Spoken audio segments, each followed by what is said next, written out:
Imagine a man dedicated to faith, loved by his community, respected by all who knew him, a symbol of peace and trust. Now, picture this same man, brutally murdered in the very place he devoted his life to protecting. What would drive someone to commit such a heinous act against a figure so beloved? Nestled in a peaceful New Jersey community, St. Patrick's Church was a sanctuary for many. Father Edward Hinds had been a well-loved figure in the parish, known for his dedication and warmth. He was the kind of priest who knew everyone by name, always offering a listening ear.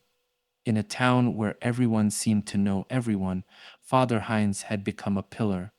But beneath the surface of this serene town, an unspeakable act would soon shatter that tranquility. On a crisp October morning in 2009, the St. Patrick's Church Rectory in Chatham, New Jersey, became the site of an unthinkable crime. Father Edward Hinds, the parish's long-serving priest, was found murdered. His body lay on the floor of his office, brutally stabbed over 30 times. Blood soaked the room, painting a scene of savagery that stunned the investigators. There were no signs of a break-in, and nothing had been taken. The brutality of the act seemed personal, sending shockwaves through the tight-knit community.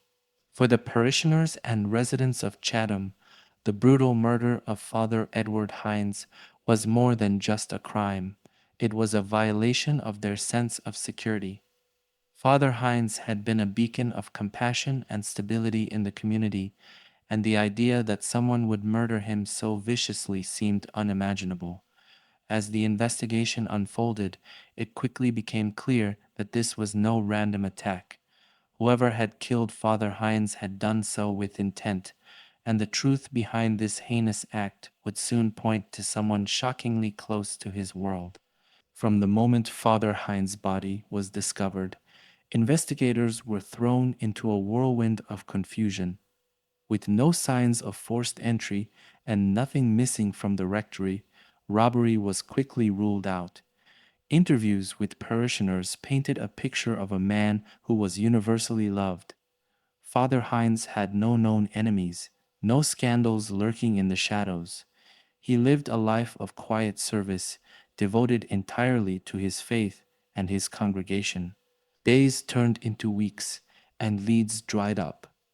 Investigators combed through his personal life, searching for any hint of controversy, but there was nothing. The people closest to him, fellow clergy, friends, and even those he had counseled, could offer no insight into why anyone would want him dead. Every potential motive was dismissed as investigators hit one dead end after another, but something kept gnawing at them. There had to be more to this crime. Someone wanted Father Hinds silenced, and the answer wasn't going to be found in his public life. The deeper investigators looked, the more they realized that the truth would come from someone much closer to the church, and possibly even closer to Father Hinds himself. Amid the growing frustration, investigators stumbled upon a crucial clue that had initially gone unnoticed. On the night of Father Hinds' murder, a mysterious phone call had been made from the rectory to the church's emergency line.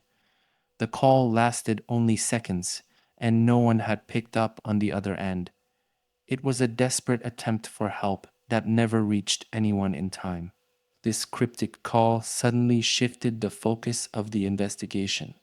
It wasn't just a random killing, someone had been there with Father Hinds during his final moments. The fact that the call came from within the rectory meant the killer was likely familiar with the building. The locked doors, the lack of forced entry, it all began to make sense. Whoever had committed this violent act wasn't an outsider. They were someone who knew the church well, someone who had been close enough to Father Hinds to walk right in. But who? And more importantly, why? This phone call, brief but vital, pointed investigators back to the heart of the church, and it wouldn't be long before their suspicions began to close in on someone disturbingly familiar. As the investigation tightened its focus on those within St. Patrick's Church, one name began to rise to the surface: Jose Feliciano, the church's longtime janitor. For over a decade, Feliciano had worked quietly behind the scenes, maintaining the grounds and helping with daily tasks. To most, he was just part of the church's fabric, someone who was there but never truly noticed. However, in the days following Father Hinds' murder, something about Feliciano's behavior set off alarms for investigators. He seemed unnervingly distant and unusually calm, a stark contrast to the grief and shock felt by others. When questioned about his whereabouts on the night of the murder, his responses were inconsistent, changing slightly with each retelling. At first, he claimed he had gone home early that night. Later, he mentioned running an errand. The investigators couldn't shake the feeling that there was more to Feliciano's story. While his connection to the church had always been seen as innocuous, they now wondered if his quiet presence masked something far darker. The once overlooked janitor was now at the center of their attention, and the cracks in his alibi were about to deepen. As investigators delved into Jose Feliciano's background, they uncovered a disturbing truth. His relationship with Father Hinds had not been as harmonious as it seemed. What had once been a cordial, close working bond had grown tense in the months leading up to the murder. Feliciano, though diligent in his work, had a reputation for a short temper. Several parishioners had noticed that he was often agitated, and behind closed doors, Father Hinds had reportedly confronted him multiple times about his behavior. It became clear that Father Hinds had reprimanded Feliciano on more than one occasion, warning him about both his temper and his work performance. According to church insiders, these confrontations had grown increasingly heated. Feliciano, who had worked at the church for years, likely felt his job and possibly his livelihood was being threatened. The tension between them was palpable, and the situation was deteriorating rapidly. This strained dynamic would soon emerge as a critical thread in understanding what might have driven Feliciano to commit such a violent act. The investigation was now peeling back the layers of a troubled relationship, one that had moved from uneasy to dangerous in a matter of months. And as they dug deeper, it became apparent that this was only the beginning of what Feliciano had been hiding. With mounting pressure from investigators and the weight of suspicion bearing down on him, Jose Feliciano finally broke. In a tense interrogation room, he confessed to the brutal murder of Father Edward Hinds. Feliciano admitted to stabbing the priest multiple times in what he described as a fit of rage. He claimed that Father Hinds had threatened to fire him, pushing him over the edge after months of tension between the two. But Feliciano's confession was far from straightforward. He painted a picture of a relationship that had soured beyond repair, describing the priest as a man who had cornered him emotionally and financially. According to Feliciano, Father Hinds had been on the verge of dismissing him, and the fear of losing his job was too much for him to handle. In his mind, the murder was an act of desperation. However, the confession left investigators with more questions than answers. Was fear of losing his job truly enough to drive someone to commit such a violent and vicious act? There was something about Feliciano's story that didn't sit right. His words were tinged with strange, almost paranoid claims, and investigators wondered if there was a deeper, more disturbing motive hidden beneath the surface. The confession provided clarity, but it also opened the door to a darker, more complicated truth, one that would soon be revealed. As investigators sifted through Jose Feliciano's confession, a much darker truth began to take shape. It turned out that Feliciano had been hiding something significant, something that could have destroyed his life. Beneath his quiet exterior and years of service to the church, Feliciano had a secret criminal record, one that would have disqualified him from his job had it come to light. According to sources close to the investigation, Father Hinds had recently discovered Feliciano's hidden past. It wasn't just the threat of being fired for poor performance. It was the looming exposure of his criminal history that pushed Feliciano to the brink. The priest, known for his integrity, had allegedly confronted Feliciano about it, likely with the intent to report the matter to church authorities. For Feliciano, the stakes couldn't have been higher. Exposure meant not just the loss of his job, but the potential collapse of his entire life. The fear of this unraveling of his past coming back to haunt him had become unbearable. It was this threat, investigators believed, that tipped Feliciano into a state of rage and desperation, driving him to commit the unthinkable. What began as a troubled working relationship now appeared far more sinister. The discovery of Feliciano's past shed new light on his motives, revealing that this wasn't just about a job, it was about survival, and he would do anything to keep his dark secret buried. The night of October 22nd, 29 started like any other at St. Patrick's Church, but by the end of it, the quiet rectory would become the scene of an unimaginable horror. As investigators pieced together the events that unfolded, a chilling sequence of events emerged, a confrontation that spiraled into fatal violence. That evening, Father Edward Hinds and Jose Feliciano crossed paths in the rectory, where Feliciano had been performing his routine duties. But this night wasn't routine. Father Hinds, who had grown increasingly concerned about Feliciano's erratic behavior and troubling background, decided it was time to confront the janitor. There are no known recordings of their conversation, but based on the evidence, it became clear that the discussion quickly turned tense.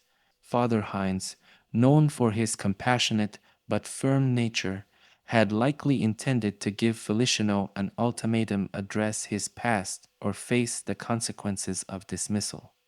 Feliciano, however, was a man on edge. His hidden criminal record, which had remained in the shadows for years, was now in danger of being exposed. The priest's moral stance threatened not only his job, but his entire future. To Feliciano, this wasn't just a reprimand, it was a direct threat to his existence. The argument escalated, becoming more heated by the moment. Investigators believe that at some point during the exchange, Feliciano's rage took over. Consumed by fear, anger, and the feeling of betrayal, he reached for the nearest weapon, a kitchen knife. In a blind fury, he attacked. The violence of the attack was extreme, with Father Hinds suffering over 30 stab wounds. This wasn't just an attempt to silence a man, it was a release of pent up rage. The brutality of the crime told investigators that this wasn't just about the fear of being fired. The stabbing over and over again suggested that Feliciano felt deeply betrayed. It was personal. Years of tension, of perhaps feeling belittled or cornered, had finally erupted. Father Hinds likely fought back, but he was no match for the ferocity of the assault. The bloodstains that marked the office walls and floors bore witness to the struggle. Feliciano's frenzy continued until Father Hinds lay lifeless, his blood pooling around him. At that moment, the rage dissipated, leaving only the chilling silence of death. When the brutal act was over, Feliciano didn't flee in a panic, nor did he show immediate remorse. He methodically cleaned himself up, as if on autopilot, leaving behind the bloodied scene in the rectory.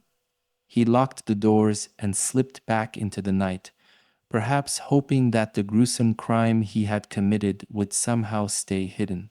But this wasn't a crime that could be concealed. The viciousness of the act, the sheer number of wounds, screamed of the rage that had exploded in those final moments. Investigators, faced with the carnage, knew immediately that this was no random act. It was deeply personal, and now they had the pieces to show exactly how that confrontation had led to Father Hinds' violent end. As the trial of Jose Feliciano approached, the once shadowy details of Father Hinds' murder began to come into stark focus, with mounting evidence painting a clear picture of what had happened that night. Investigators, who had initially struggled to find a motive, now had a wealth of physical and circumstantial evidence pointing squarely to Feliciano as the killer. The most damning piece of evidence was the murder weapon itself, a knife found at the crime scene, stained with blood. Forensic analysis confirmed what investigators had suspected. Feliciano's fingerprints were all over it. His prints weren't just on the handle, but also along the blade, suggesting that in the heat of the attack, he had gripped it with bare hands, showing just how uncontrolled the assault had been.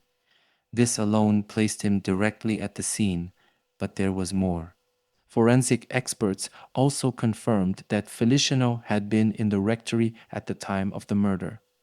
Hair fibers and traces of his DNA were found near Father Hinds' body, tying him even closer to the crime. While Feliciano had tried to downplay his interactions with the priest that evening, the physical evidence told a different story, one of close proximity and fatal violence. Beyond the physical evidence, witnesses from the church community began to come forward, testifying to the growing tension between Father Hinds and Feliciano. These weren't just casual observations. Parishioners spoke of seeing Feliciano's temper flare in recent months, especially after Father Hinds had started reprimanding him more frequently. Church staff members recalled hushed arguments and tense exchanges between the two, a stark contrast to the peaceful image of the church's inner workings. One church employee, who had worked closely with both men, recounted an incident just weeks before the murder, when Father Hinds had confronted Feliciano about his work and his past. It was a conversation that left Feliciano visibly shaken and angry. Investigators believed this confrontation was a turning point, one that fanned the flames of resentment that would soon explode into violence. Piece by piece, the evidence began to build. The strained relationship, the hidden criminal past, the forensic proof, all of it pointed to Feliciano's guilt. The prosecution now had a clear narrative. A man who felt cornered, whose dark past was about to be exposed, and whose fear and anger had driven him to commit a heinous crime. For investigators and prosecutors alike, there was no longer any doubt. Feliciano had murdered Father Hinds in a fit of rage, triggered by the fear of losing everything he had tried so hard to keep hidden.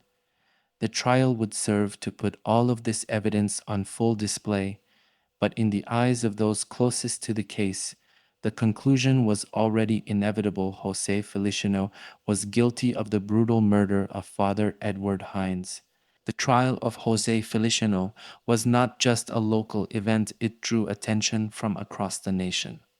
The murder of Father Edward Hinds, a beloved priest in a quiet New Jersey town, had become the talk of headlines, captivating the public with its mix of betrayal, violence, and the unmasking of a hidden past. As the trial began, the courtroom filled with spectators, reporters, and parishioners, all eager to hear the full story behind this horrifying crime. Feliciano, once the quiet, unassuming janitor who had blended into the background of St. Patrick's Church, now stood at the center of a media storm. His face, previously known only to the local community, was now broadcast across the country, a stark reminder of how quickly a person's life can shift from obscurity to infamy. From the outset, Feliciano's defense team faced an uphill battle. His confession to the murder, though riddled with emotional explanations, left little room for doubt. He had admitted to stabbing Father Hinds, and the physical evidence, his fingerprints on the murder weapon, the DNA found at the scene, further sealed his fate. But the defense was determined to present a narrative that might sway the jury. Feliciano's legal team argued that the killing had been an act of desperation, not premeditated murder. They claimed that years of pressure, frustration, and fear of losing his job had driven Feliciano to a breaking point. They painted him as a man who had been pushed too far, a man who acted out of panic when faced with the possibility of exposure. In their eyes, Feliciano had not been a cold-blooded killer, but a desperate man with nowhere else to turn. The defense tried to highlight Feliciano's difficult life, pointing to his past struggles and the weight of carrying a secret criminal record for so long.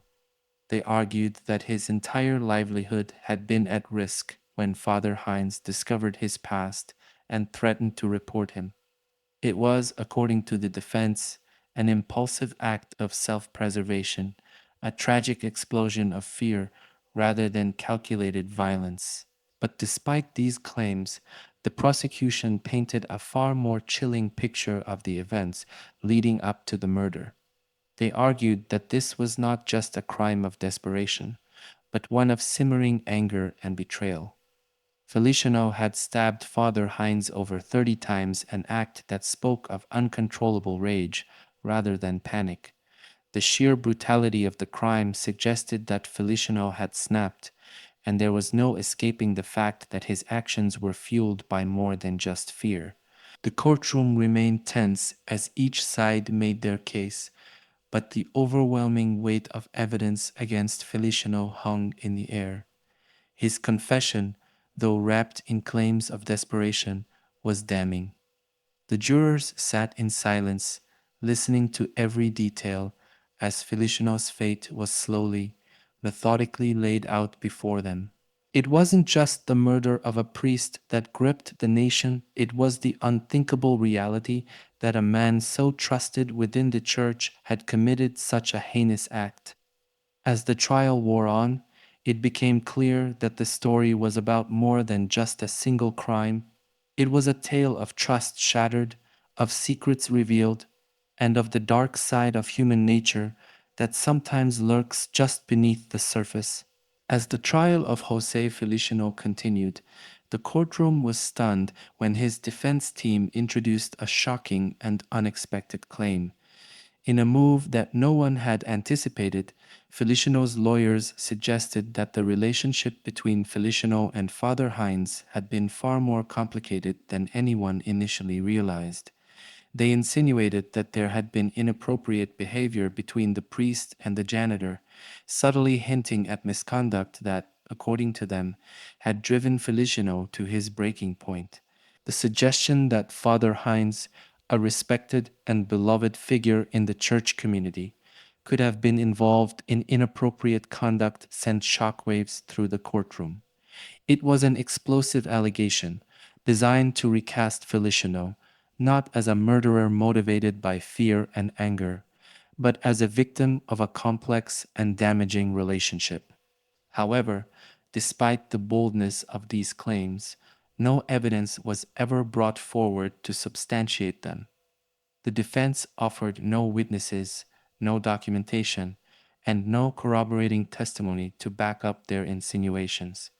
It quickly became clear that this was a last-ditch effort to sway the jury by casting doubt on the character of the victim, rather than presenting concrete proof of Feliciano's innocence or diminished culpability. Prosecutors were quick to dismantle the defense's strategy. They pointed out the lack of any substantial evidence supporting these claims and reminded the jury of the overwhelming physical and forensic proof tying Feliciano to the murder. They argued that the defense's attempt to paint Father Hinds as anything other than a dedicated man of faith was nothing more than a desperate ploy to confuse the narrative. The parishioners and community members who had come to court to see justice done were outraged by the defense's tactics. To many, the claim felt like an attempt to tarnish the memory of a man who had dedicated his life to serving others, all in a bid to reduce Feliciano's culpability. It added an unexpected and bitter twist to the proceedings, one that ultimately fell flat. The defense's strategy, while momentarily shocking, did little to change the overall trajectory of the trial. The evidence remained clear, and Feliciano's guilt was undeniable. The attempt to shift blame and muddy the waters did nothing to ease the brutality of the crime, and the jury would soon make that known. Though the defense's shocking claim added an unexpected layer of complexity to the trial, it was not enough to alter the course of justice. The narrative had already been set in stone, one of betrayal, rage, and murder.